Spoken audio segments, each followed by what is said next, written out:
My garage door was 2 inches over their regulation height. That's it. That's the violation. The HOA fined me $500 and threatened a lien on my house. So I drove to their clubhouse with a tape measure and a camera, and what I found on their own inspection report ended their little kingdom. This might be your last chance to subscribe to HOA Breakpoints before you miss the next story. Because if you think this was crazy, you haven't seen what's coming next. Hit subscribe now before the next homeowner discovers just how far an HOA can go. It started with a yellow envelope taped to my front door. Not mailed taped, like they wanted the whole street to see it. Inside was a notice of violation from the Cedar Ridge Homeowners Association. My garage, according to the letter, was a safety hazard due to non-compliant roofline height, and I had 30 days to fix it or face a $500 fine, followed by a lien on my property. I'd lived in that house 11 years. Built the garage myself, permitted through the county, inspected and approved. Nothing had changed. So I called the HOA office. The woman on the phone, I'll call her Denise, read from a script. The board voted unanimously. You have 30 days. I asked for the specific code section. She said she'd have someone get back to me. Nobody did. That silence should have been my first clue, because when an organization won't show you the rule you supposedly broke, it's usually not about the rule at all. It's about control. Here's the thing nobody tells you about HOA boards: they're required to follow the exact same building codes and inspection standards they enforce on you. Every clubhouse, every pool house, every shared structure they own has to pass the same county inspections your garage did. So I started wondering, when was the last time anyone inspected their buildings? I filed a public records request with the county the same afternoon. Just routine paperwork, inspection history, permit filings, code enforcement notes for the HOA's clubhouse and maintenance building. I didn't expect much. Maybe some outdated paperwork, a missing signature.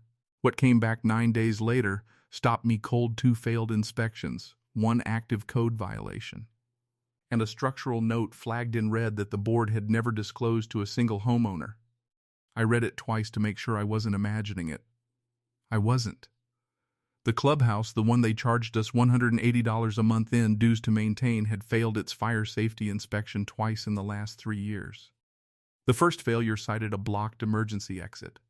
The second, 18 months later, cited the same blocked exit plus exposed wiring in the mechanical room. Both times the county gave the HOA 60 days to correct the issues and file proof of repair. Neither deadline was met. There was also an open code violation still active, still unresolved, for a support beam in the covered pavilion that an inspector had flagged as showing signs of water damage and requiring further structural evaluation. That pavilion hosted the annual HOA Easter event. 40 kids under a beam a county inspector didn't trust. I sat in my kitchen with these documents spread across the table, and I felt something shift. This wasn't about my garage anymore. It was about an organization that fined a homeowner over 2 inches of roofline while sitting on a building with an unresolved structural hazard. I made copies. Then I made more copies, because I already knew what was coming and I wanted a paper trail long before I ever said a word to the board. I requested a spot on the agenda for the next board meeting.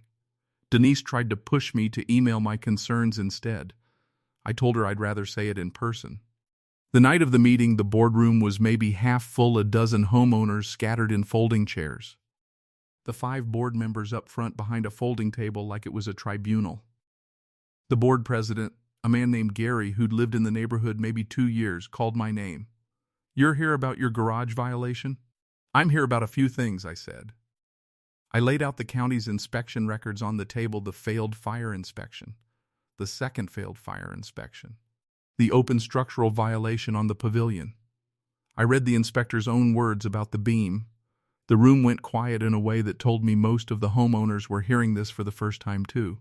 Gary's face did something interesting. It went from irritated to defensive to something closer to panic.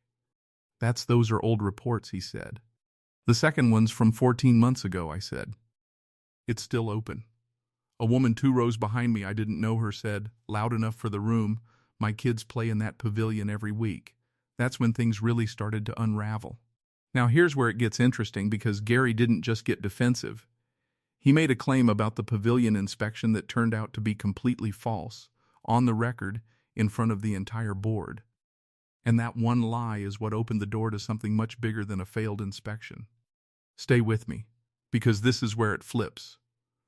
Gary insisted the pavilion issue had been resolved months ago and that the paperwork on the table was outdated and inaccurate.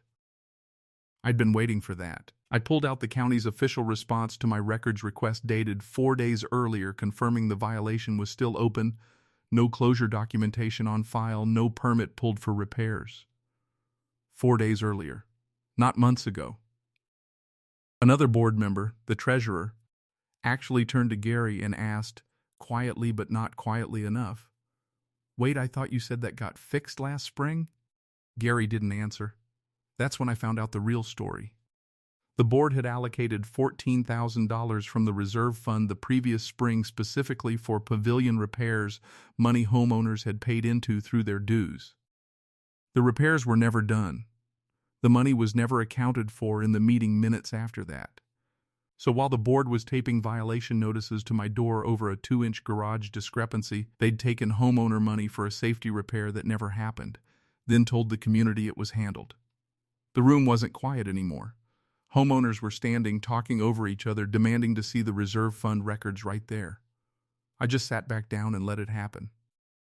2 weeks later, the HOA called an emergency session. Attendance nearly tripled.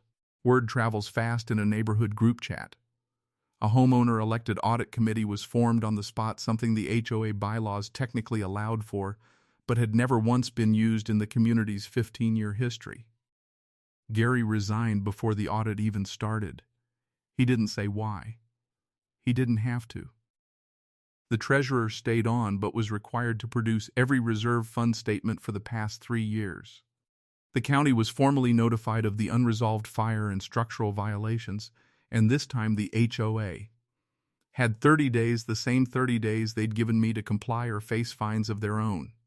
My garage violation? It disappeared from the record within a week. No hearing, no fine, no follow-up letter. Funny how fast a safety hazard resolves itself once the people writing the letters are the ones under investigation. I never got an apology. I didn't need one.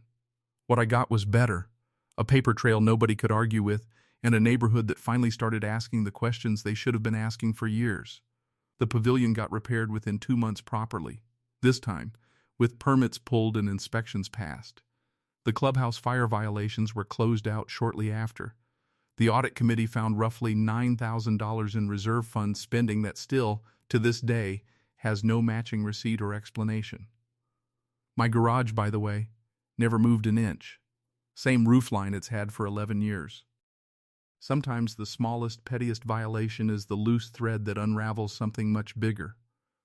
They picked the wrong homeowner to fine over 2 inches of roofline because I didn't just get angry. I got curious. And curiosity, backed by public records, is the one thing an HOA board can't outvote. If you thought 2 inches of roofline was petty, wait until next week because I'm covering the HOA that fined a widow for her late husband's memorial garden. You will not believe what they demanded she remove. Subscribe now to HOA Breakpoints so you don't miss it, because these stories only get crazier from here.